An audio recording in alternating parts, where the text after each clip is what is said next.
بسم اللہ الرحمن الرحیم۔ اور یہ جو حدیث میں ہم نے فٹ کیے نا، ان کے اوپر وہ حاکم کے بارے میں، حاکم سے بغاوت کرنے والے کے بارے میں نہیں، یہ حدیث ہم نے بتائی ہے وہ حاکم کے بارے میں، حاکم سے بغاوت کرنے والے کے بارے میں نہیں ہے کہ حاکم اگر کوئی غلط کام کرے گا، یعنی حضرت علی اگر غلط جنگ کرتے تو ان کو 1 اجر ملتا، اور اگر صحیح جنگ ہوتی تو 2 اجر۔ یہ نہیں کہ جو علی کے مخالفین ہیں ان کے اوپر یہ فٹ ہوگا۔ اور یہ جو حدیث بھی ہم نے فٹ کی ہے نا اس کے اوپر، وہ حاکم کے بارے میں ہے، حاکم سے بغاوت کرنے والے کے بارے میں کہ حاکم اگر کوئی غلط کام کرے گا، یعنی حضرت علی اگر غلط جنگ کرتے تو ان کو 1 اجر ملتا اور صحیح جنگیں ہوتی تو 2 اجر۔ یہ نہیں کہ علی کے جو مخالفین ہیں ان کے اوپر یہ فٹ ہوگا، یہ انڈائریکٹلی اجتہاداً طور پہ فٹ کرتے ہیں۔ ٹھیک ہے نا جی۔ یہ مرزا جی کیا بتانا چاہ رہے ہیں؟ مرزا جی بتانا چاہ رہے ہیں کہ اس پمفلیٹ کے اندر جب مرزا جی نے مجتہد کو اجر ملنے والی جو بات کا ذکر کیا نا کہ مجتہد کے لیے صحیح کرے تو 2 اجر اور غلط کرے تو 1 اجر ہوتا ہے، خطا کرے، غلط نہیں خطا کرے تو 1 اجر ہوتا ہے، ٹھیک۔ اب مرزا جی شوشہ یہ مار رہے ہیں کہ ہم نے وہ جو حدیث ذکر کی نا وہ حاکم کے بارے میں ہے، وہ خلیفۃ المسلمین سے یعنی مخالفت کرنے والے، بغاوت کرنے والے کے بارے میں نہیں، مطلب بتانا چاہ رہے ہیں وہ میں حضرت علی کے لیے تو وہ حدیث مان رہا ہوں، لیکن اب میں معاویہ کے لیے یا عائشہ یا زبیر یا طلحہ کے لیے نہیں مان رہا۔ مطلب جب وہ باغی ہے، وہ مجتہد ہی نہیں ہے تو المجتہد یخطئ و یصیب تو پڑھ ہی کیوں رہا ہے؟ ابے تو ڈائریکٹ صحیح مسلم کی وہ روایت پڑھ کہ جب تمہارے درمیان ایک خلیفہ کی بیعت ہو جائے تو کوئی اس کے خلاف کھڑا ہو، اسے قتل کر دو، وہ مسلمانوں کی جماعت میں انتشار کرنا چاہ رہا ہے۔ جب 2 مجتہد ہی نہیں ہے، ایک مجتہد ہے ان میں، تو کہہ رہا ہے دوسرا تو باغی ہے، اجتہاد کا تو اس پہ اطلاق ہوتے نہیں، تو وہ حدیث تو بیان ہی کیوں کرا؟ تو کہ وہ حدیث ہی میں نے اس وقت غلط بیان کی تھی، وہ فٹ ہی نہیں ہوگی۔ کچھ سمجھے ہیں بات کو نہیں؟ ہاں لیکن ہم بتاتے ابھی تو چھپ چکا ہے، اب تو رجوع تو کرنا مرزا جی نے سیکھا نہیں ہے نا، توبہ کرنا، اپنی غلطی تسلیم کرنا تو مرزا جی نے سیکھا نہیں ہے۔ اب کیا ہے کہ پمفلیٹ تو دنیا میں جا چکا ہے، اب وہ پمفلیٹ دوبارہ واپس لینا نہیں ہے، وہ غلطی تسلیم کرنی نہیں ہے، تو کہہ دیا کہ وہ جی وہ حاکم سے بغاوت کرنے والے کے بارے میں نہیں ہے، حاکم سے بغاوت کرنے والے کے بارے میں نہیں ہے کچھ، تو بھائی وہاں تو لکھتا نہیں۔ اچھا اب دیکھو یہاں اگر حضرت علی غلط جنگ کرتے تو ان کو 1 اجر ملتا، غلط 1 اجر نہیں، جملہ ہی غلط۔ مرزا کے جاہل ہونے کی سب سے بڑی دلیل یہ ہے کہ حضرت علی غلط جنگ کرتے، غلط۔ دیکھو بحیثیت مجتہد، مجتہد غلط نہیں خطا کرتا ہے، ان 2 باتوں میں فرق ہے۔ غلط ہمیشہ صحیح کے خلاف جاتا ہے، غلط ہمیشہ جس کا مطلب صحیح پہلے سے موجود ہوتا ہے، تو یوں باقاعدہ مجتہد نے جب غلط کیا تو صحیح کے خلاف جا کے کیا ہے۔ جب مجتہد اجتہاد کرتا ہے تو کرتا ہی جب ہے کہ جب پہلے سے وضاحتاً یعنی کہ پیش آمدہ مسئلے پر کوئی صحیح دلیل موجود پہلے سے نہیں ہوتی، صرف اس کی اشارات و نصوص ہوتے ہیں۔ اب جب وہ فیصلہ کرتا ہے تو یا تو اس میں وہ صواب یعنی صحیح بات کرتا ہے یا خطا کرتا ہے کہ اسے خطا ہو جاتے، پھسل جاتا، خطا ہونا پھسل جانا۔ تو حضرت علی کے اگر غلط جنگ کرتے تو ان کو 1 اجر ملتا نہیں، کیوں کہا جائے گا؟ اگر حضرت علی اس اجتہاد میں خطا کر جاتے تو انہیں 1 اجر ہوتا۔ لیکن مسئلہ یہ ہے کہ آپ دیکھیں سیدنا علی بن ابی طالب رضی اللہ عنہ کے لیے لفظ کے سیدنا علی اگر غلط کر جنگ کر جاتے، کیسے یہ جملہ بھی کیسے استعمال ہوگا کہ بحیثیت امیر المومنین یہ آپ کی ذمہ داری تھی کہ آپ لوگوں کے ہاتھوں میں اٹھائے ہوئے ہتھیاروں کو دوبارہ سے ان کی نیاموں میں رکھوا کے امن و امان کا قیام کریں، تو کس طرح یہ غلطی کہلائے گا؟ تصور بھی نہیں ہو سکتا۔ بہرحال حضرت عائشہ طلحہ زبیر کی غلطی اجتہادی ہے، مرزا جی کہہ رہے ہیں بہرحال حضرت عائشہ طلحہ زبیر کی غلطی اجتہادی ہے کیونکہ ان کا رونا، معافیا مانگنا اور حضرت علی کا معاف کرنا ثابت ہے۔ بہرحال حضرت عائشہ طلحہ زبیر کی غلطی اجتہادی ہے کیونکہ ان کا رونا، معافیا مانگنا اور حضرت علی کا معاف کرنا ثابت ہے۔ حضرت معاویہ رضی اللہ تعالیٰ عنہ نے کبھی معافی نہیں مانگی۔ سنیں ذرا بات، اللہ تعالیٰ کے فضل و کرم سے ہم نے معرفت الصحابہ و اہل بیت سیریز کے اندر صحابہ کے باہمی اختلافات کی حقیقت کا جو تسلسل ہے اس کے اندر ہم نے اس کے دلائل دیے الحمدللہ کہ سارے حضرات جو ہیں وہ مجتہد تھے، جن میں بشمول معاویہ رضی اللہ عنہ کی، اور پھر تواتر کے ساتھ مرزا انجینئر کی حقیقت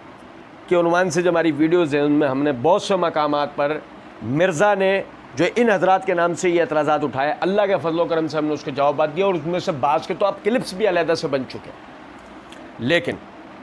تجدید مسئلہ کے طور پہ دوبارہ سے سن،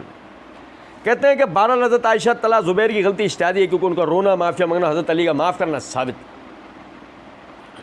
یہ میرے ہاتھ میں تفسیر قرطبی ہے، اور پڑھنے سے پہلے میں مرزا صاحب کا جملہ آپ کو بتاتا ہوں۔ مرزا صاحب کہہ کر آئے تھے ابتدا کے اندر، میں اللہ کا فہم بیان کروں گا، اللہ کے محبوب صلی اللہ علیہ وسلم کا فہم بیان کروں گا اور ہمارے سلف کا، لیکن مرزا جی اپنے اس وعدے کو وفا نہیں کر پائے۔ اور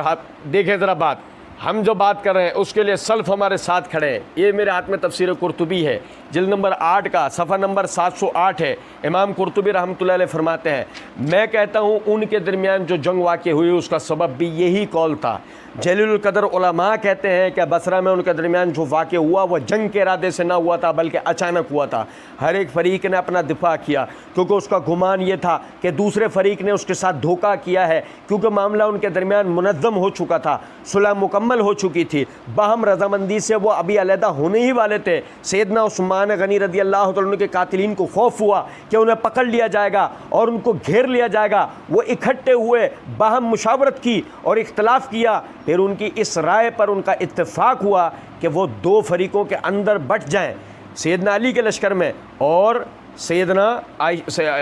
عائشہ کے لشکر میں، یعنی کہ ان میں داخل ہو جائیں، اور دونوں لشکروں میں سحری کے وقت لڑائی شروع ہوئی، تیر ان کے درمیان چلے۔ وہ فریق جو حضرت علی کے لشکر میں تھا اس نے شور مچایا کہ طلحہ اور زبیر نے دھوکہ کیا، اور جو فریق طلحہ اور زبیر کے لشکر میں آ پہنچا تھا اس نے شور مچایا کہ علی نے دھوکہ کیا۔ اس طرح وہ معاملہ ہو گیا جس کی انہوں نے تدبیر کی تھی، اور جنگ کے اندر انہوں نے اپنی جگہ بنا لی۔ ہر فریق اپنے کیے کا اپنے ہاتھ دفاع کر رہا تھا اور خون بہائے جانے سے روکنے والا تھا۔ یہ دونوں فریقوں کی جانب سے درست عمل تھا اور اللہ تعالیٰ کے حکم کی اطاعت تھی، کیونکہ باہم جنگ اور دفاع اس طریقے سے ہوا تھا۔ یہی قول صحیح اور مشہور ہے۔ بھائی میرے پیارے، امام قرطبی رحمۃ اللہ علیہ کسی ایک فریق کو صحیح اور دوسرے کو غلط نہیں کہہ رہے ہیں کہ دونوں نے ہی اللہ کے حکم کی فرما برداری کی، دونوں ہی حق پر تھے۔ اور یہ دیکھیں، یہ میرا ہاتھ میں صحیح مسلم پر امام نووی رحمۃ اللہ علیہ کی شرح ہے، اس کی یہ جلد نمبر 7 کا صفحہ نمبر 4 کے اوپر وہ کہتے ہیں وَكُلُّهُمْ عُدُولٌ رضی اللہ عنہم وَمُتَعَوَّلُونَ فِي حُرُوبِهِمْ وَغَيْرِهَا، تمام کے تمام صحابہ عادل تھے اور اپنی جنگوں کے علاوہ میں وہ تعویل میں حق پر تھے۔ وَلَمْ يُخْرَجْ شَيْءٌ مِّن ذَلِكَ أَحَدٌ مِّنْهُمْ عَنِ الْعَدَالَةِ، اور ان کی عدالت ان میں سے کسی واقعے کی وجہ سے بھی ضائع ہو سکتی نہیں ہے۔ لِأَنَّهُمْ مُجْتَهِدُونَ لِأَنَّهُمْ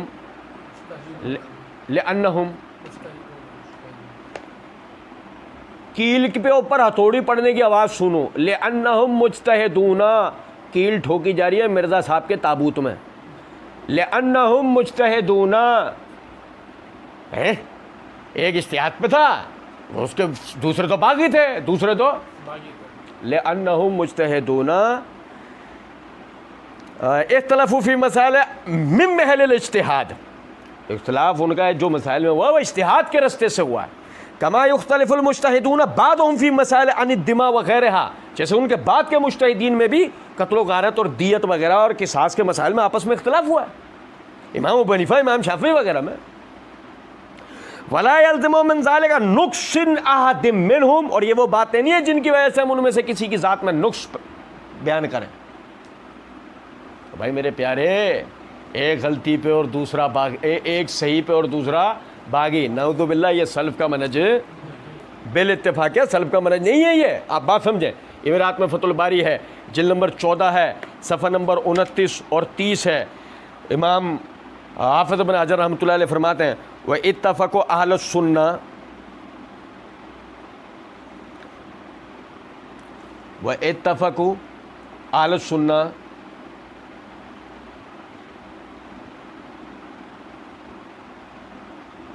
مرزا جی کے تابوت میں سے آواز آ رہی ہے مجھے کیوں دفنایا، مجھے کیوں نکالا کے بعد پیش کرتے ہیں، بات آ رہی ہے سمجھ میں یا نہیں؟ وَاتَّفَقُوا اہل السنہ، اتفاق ہے اہل سنت کیا علی وجوب منع الطعن علی احد من الصحابہ بسبب ما وقع لهم من ذلک۔ اہل سنت کا اس بات پر اتفاق ہے کہ یہ ہر شخص پہ واجب ہے کہ صحابہ پہ تان درازی سے روکے اپنے آپ کو۔ کس سبب؟ ما وقع لهم من ذلک، یہ جو حروب ان کے درمیان، یہ جو معاملات مشاجرات و اختلافات ان کے درمیان ہوئے ہیں۔ بلو عرف المحق منہم لانہم لم یقاتلوا فی تلک الحروب الا عن اجتہاد، جبکہ ہر ایک ان میں سے یہ سمجھتا تھا کہ وہ جب ان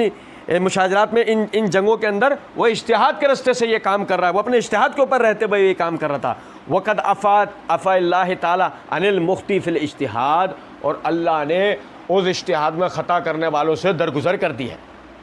اور اللہ تعالیٰ نے ان کے درمیان اجتہاد میں خطا کرنے والوں سے درگزر کر دی ہے۔ بل ثبتا،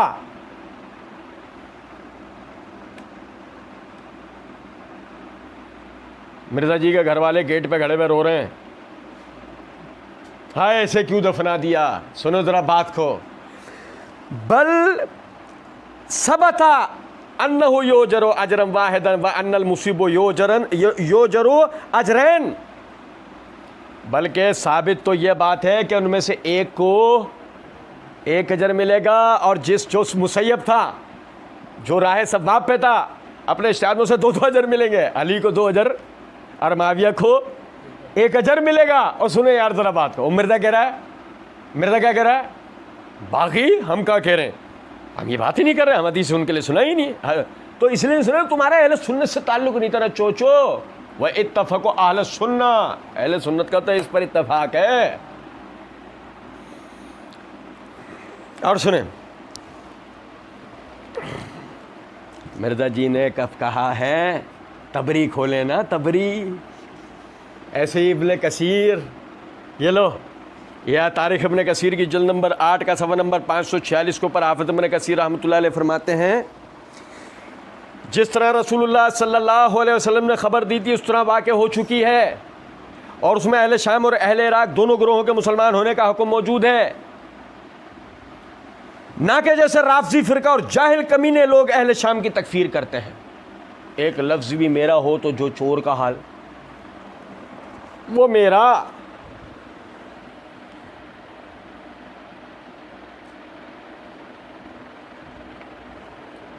بھائی جاہل کمینوں نے سن لیا،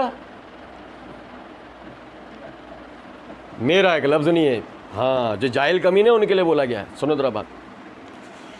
کہتے ہیں اس طرح اہل شام اور اہل عراق دونوں گروہوں کے مسلمان ہونے کا حکم موجود ہے، نہ کہ جیسے رافضی فرقہ اور جاہل کمینے لوگ اہل شام کی تکفیر کرتے ہیں۔ اور اس حدیث میں یہ بات بھی موجود ہے کہ فریقین میں سے حضرت علی کے اصحاب حق کے زیادہ قریب ہیں، اور یہی اہل سنت والجماعت کا مذہب ہے کہ حضرت علی کی رائے درست تھی، اگرچہ حضرت معاویہ بھی مجتہد تھے اور وہ بھی اللہ کی بارگاہ میں اجر پائیں گے،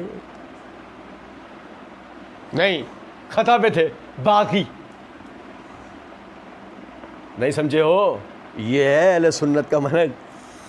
لیکن حضرت علی امام ہیں، انہیں 2 اجر ملیں گے، جیسے کہ صحیح بخاری میں حضرت عمر بن عاص رضی اللہ عنہ کی حدیث سے ثابت ہے کہ رسول اللہ صلی اللہ علیہ وسلم نے فرمایا کہ جب حاکم اجتہاد کرے اور اس کی رائے صحیح ہو تو اسے 2 اجر ملیں گے، اور جب وہ اجتہاد کرے اور اس کی رائے درست نہ ہو تو اسے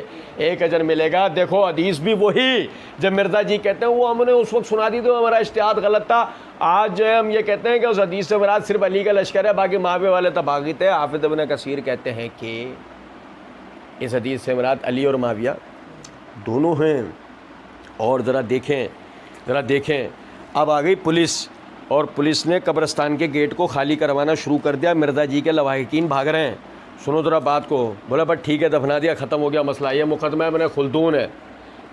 یہ مقدمہ ابن خلدون ہے۔ اس کے صفحہ نمبر حصہ دوم کے صفحہ نمبر 31 کے اوپر امام ابن خلدون رحمۃ اللہ علیہ کہتے ہیں علی اور معاویہ کی لڑائی میں معاویہ کی طرف غلطی کو متعین کر دینا غلط ہے۔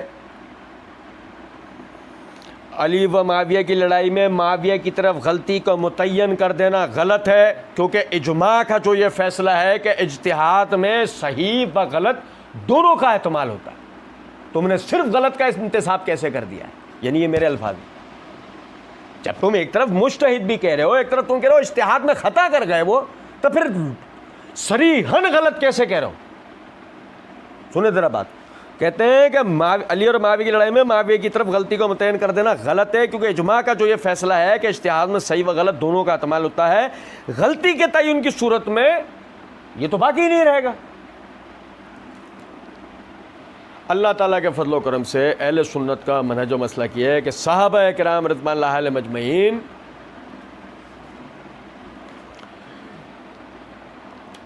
نبی صلی اللہ علیہ وسلم کے وہ صحبت یافتہ جانثار تھے کہ جنہوں نے نبی صلی اللہ علیہ وسلم کی تربیت کو اس دنیا کے اندر ہی کما حق کا ہو پورا کر کے دکھایا۔ وہ اس دنیا میں بھی سرخرو ہوئے اور وہ اللہ کی بارگاہ میں بھی انشاءاللہ اجر پائیں گے۔ اور ہم کہتے ہیں ہمیشہ کی طرح کہ صحابہ کرام رضوان اللہ علیہم اجمعین معصوم من الخطا نہیں ہیں، مگر صحابہ کرام رضوان اللہ علیہم اجمعین کی طرف جن خطاؤں کا انتساب کیا جاتا ہے وہ دو حال میں سے کسی ایک حال سے خالی بھی نہیں ہے۔ نمبر ایک، یا تو وہ ضعیف اور من گھڑت روایات یا غلط تاریخی پس منظر یا تعویلات کے ذریعے جو ہے وہ صحابہ کی طرف منسوب کیے جاتے ہیں، جن کی علمی گفتگو ہوتے کے ساتھ ہی حقیقت باطل ہو جاتی ہے۔ یا دوسری صورت یہ ہوتی ہے ہم اپنی کم علمی کی وجہ سے جسے غلطی سمجھ رہے ہوتے ہیں وہ کمال اجتہاد ہوتا ہے اور اس وقت کے اعتبار سے بالکل صحیح فیصلہ ہوتا ہے۔ گویا کہ اگر حضرت علی بن ابی طالب رضی اللہ تعالیٰ عنہ کی زبان مبارک سے فیصلہ کروایا جائے اس بات کا تو وہ مشہور زمانہ مصنف ابن ابی شیبہ اور البدایہ والنہایہ کی روایت ہے، جسے خود مرزا جی بھی بیان کر کے اس کا جواب دینے کی کوشش کر چکے ہیں، اور ہم نے اس کا جواب دیا ہے کہ حسن رضی اللہ تعالیٰ عنہ نے کہا ہے میرے والد آج سے 10 سال پہلے آپ نے میری بات مان لی ہوتی، نوبت آج تک نہیں پہنچی۔ جواب کے اندر سیدنا علی رضی اللہ تعالیٰ عنہ نے کہا بیٹے کاش میں نے تیری بات مانی ہوتی۔ کیا پتہ لگتا ہے؟ پتہ یہ لگتا ہے کہ صحابہ نے اپنے وقت میں جو حالات کو مد نظر رکھتے ہوئے جو فیصلے کیے وہ اس وقت بالکل صحیح تھے۔